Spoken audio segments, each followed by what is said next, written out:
Imaginez entrer dans un marché où tout ce que vous avez toujours voulu de richesse, amour, succès, santé, toutes les bonnes choses de la vie, est juste devant vous. Le meilleur dans tout ça? C'est entièrement gratuit. Pas d'étiquette de prix, pas besoin d'argent. Tout ce dont vous avez besoin, c'est du droit de revendiquer ce qui vous appartient déjà. Mais alors que vous vous approchez pour saisir vos désirs, vous êtes arrêté. Quelque chose ne va pas.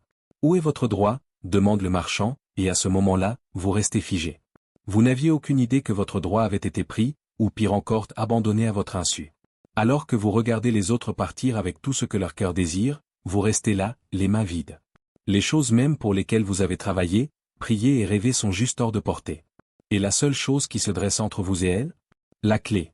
Peut-être a-t-elle été volée sans que vous le sachiez, prise par des forces qui vous dépassent, comme des esprits ancestraux liant des familles dans des cycles de pauvreté, de relations brisées ou de rêves non réalisés.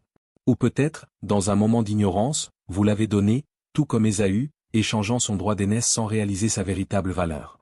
C'est ainsi que beaucoup d'entre nous traversent la vie ayant l'impression qu'il manque quelque chose, étant exclus de la belle vie que nous étions censés vivre. Pensée Y. Le poste que vous n'avez jamais obtenu. L'amour qui vous a échappé. Le succès que vous avez poursuivi mais que vous ne parvenez jamais à atteindre. Et si la raison de ces portes fermées n'était pas juste de la malchance ou un mauvais timing, mais quelque chose de plus profond? Et si quelque part en chemin, votre droit, la clé pour débloquer les bénédictions de la vie, avait été volé? Mais voici la vraie question, que se passerait-il si vous pouviez le récupérer? Ce n'est pas juste une histoire, c'est votre histoire. En ce moment, vous vous tenez à la croisée des chemins pour récupérer tout ce qui vous a été refusé. Cela commence lorsque vous décidez que votre droit de vivre, d'aimer et de réussir, d'être quelqu'un d'important, n'est pas quelque chose que vous laisserez s'échapper à nouveau. Imaginez-vous retournant dans ce marché, la tête haute, tenant la clé qui déverrouille les portes. Fini d'être repoussé, fini de voir les autres s'éloigner avec les choses mêmes pour lesquelles vous avez prié. Cette fois, vous avez la clé, et vous quitterez le marché les bras chargés. Le voyage commence maintenant. Votre droit appelle. Êtes-vous prêt à le revendiquer? Vous voulez savoir? Asseyez-vous et suivez mon histoire. Je n'aurais jamais pensé que ma vie se déroulerait ainsi. En grandissant, je croyais que mon avenir était prometteur. J'étais belle, intelligente et bien aimée par tous ceux qui m'entouraient. Les gens admiraient mes courbes, mon sourire radieux et mon air joyeux. Mais il y avait une chose que je ne comprenais pas, malgré toutes les qualités que les hommes recherchent chez une femme, j'étais toujours célibataire et fauché comme la craie. Pourquoi ma vie ne se déroulait-elle pas comme prévu? Il semblait que tout ce que j'essayais échouait, peu importe l'effort que j'y mettais. J'avais 29 ans quand j'ai eu ce rêve, celui qui a tout changé. Je me suis retrouvé debout au milieu d'un vaste marché animé. C'était différent de tout marché que j'avais jamais vu. Les stands ne vendaient pas de biens ordinaires comme des fruits ou des vêtements. Au lieu de cela, les gens achetaient et vendaient des choses que vous ne pouviez pas toucher. Mariage, richesse, bonheur, succès. La monnaie? Pas de l'argent. Non, c'était quelque chose de bien plus précieux, des droits. Alors que je flânais dans le marché, je remarquai que chaque personne qui voulait acheter quelque chose remettait un document. Lorsque je me suis approché d'un des stands vendant des articles de mariage, je me suis empressé de prendre une robe. Mais la vendeuse, une vieille femme au visage plein de sagesse, m'a arrêté. « Vous ne pouvez pas avoir cela » a-t-elle dit fermement. « Pourquoi pas » demandai-je, perplexe. Elle me regarda et dit « Vous n'avez pas le droit au mariage. » J'étais stupéfaite. Que voulait-elle dire? J'étais prête à argumenter, mais elle secoua simplement la tête, ses yeux pleins de pitié. « On vous a dépouillé de votre droit » murmura-t-elle avant de se détourner.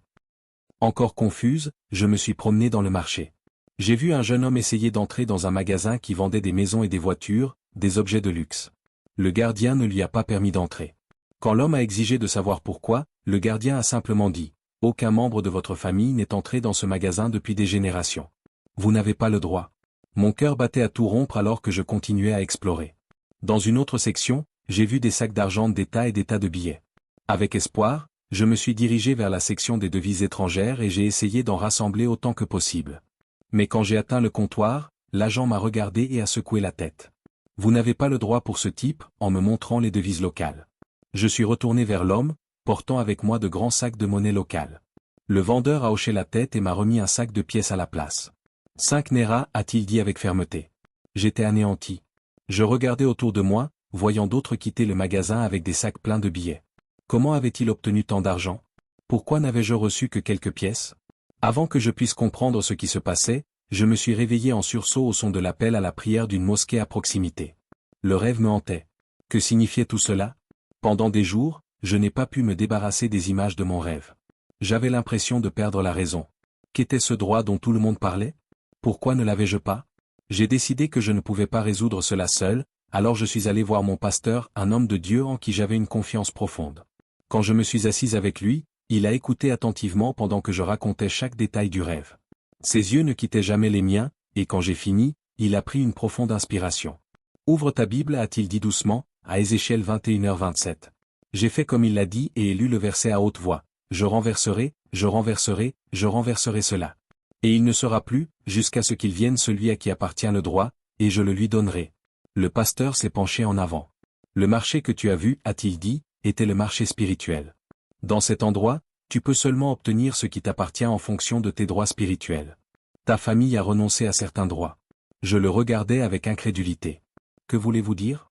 Il continua, dans ta famille, le droit au mariage a été abandonné. C'est pourquoi tu ne peux pas te marier, peu importe à quel point tu es belle ou désirable. Le droit à la richesse a également été compromis, c'est pourquoi tu travailles si dur mais gagnes si peu. J'étais sans voix. C'était comme s'il avait regardé directement dans ma vie. Chaque mot qu'il prononçait était vrai. Je pensais à la façon dont mes frères et sœurs et moi avions du mal à trouver l'amour, comment mes parents travaillaient sans relâche mais n'avaient jamais assez. Qu'en est-il de l'homme dans mon rêve, demandai-je, me rappelant le jeune homme qui ne pouvait pas entrer dans le magasin. Pourquoi n'était-il pas autorisé à acheter quoi que ce soit? Le pasteur hocha la tête. Cette famille a perdu le droit aux bonnes choses de la vie. Ils travaillent dur, mais ils ne reçoivent jamais de paiement. Peu importe combien ils peinent, quelque chose les empêche toujours de profiter des fruits de leur travail. Je sentais une boule se former dans ma gorge. Alors, quel est le moyen de sortir? Demandai-je désespérément. Le pasteur écrivit quelque chose sur un morceau de papier et me le remit, une feuille de papier avec des points de prière écrits dessus. Tu dois prier pour réclamer tes droits, dit-il. Prie pour la révélation. Demande à Dieu de te montrer le secret derrière les échecs de ta famille en matière de mariage et de finances. Je pris le papier et le remerciai, bien que je n'ai aucune idée de la façon dont cela fonctionnerait. Cette nuit-là, j'ai commencé les prières. J'ai jeûné et prié pendant des jours. Le 4e jour, j'ai fait un autre rêve. Cette fois, je me tenais dans une vaste forêt. Un vieil homme apparut, son visage ridé et sage. Il me regarda et dit, « Je suis ton ancêtre. Dans cette famille, les femmes ne se marient pas. » J'étais choqué. « Pourquoi ?» demandai-je.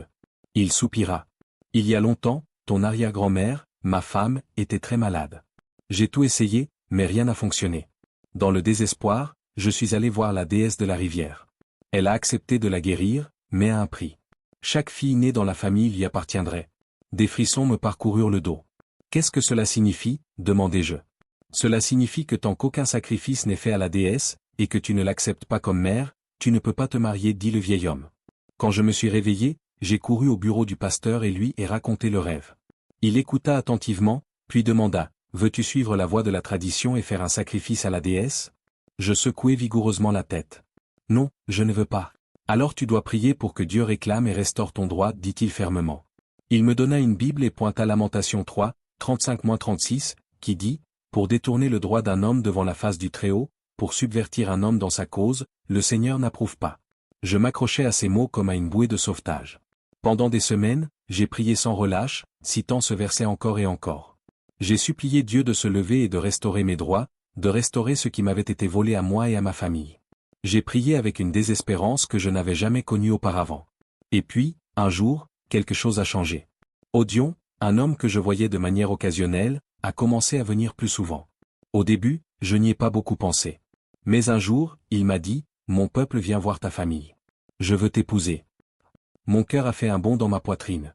Était-ce cela? Mes prières avaient-elles enfin été exaucées?